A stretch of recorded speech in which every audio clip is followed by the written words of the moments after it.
Friday afternoon, Alberta Premier Danielle Smith shuffling her cabinet and splitting up the health ministry.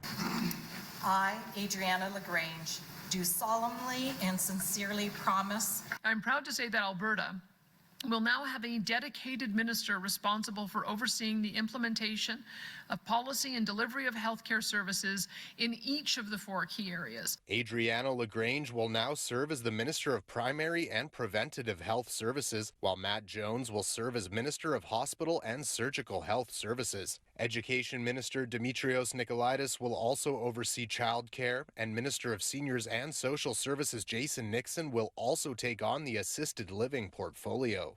This as Alberta moves to split up the province's healthcare authority into 4 separate agencies, which they say will save costs and increase efficiencies. Minister LaGrange facing controversy and calls to resign during the spring sitting of the legislature after former Alberta Health Services CEO Athana Mentzelopoulos alleged in a lawsuit she was fired for investigating surgical contract corruption. Mentzelopoulos currently suing the Alberta government for $1.7 million, which led to MLA Peter Guthrie being expelled from the United Conservative Party caucus after he pushed to have the allegations investigated. Earlier Friday, Premier Smith telling media the cabinet move came out of the need to replace former Municipal Affairs Minister Rick McIver, who now serves as House Speaker. Former Mental Health and Addictions Minister Dan Williams will now take over the Municipal Affairs file. Smith insisting that was the reason behind the cabinet moves. But that was the main goal, and then as a result, there's always, once you move one cabinet minister,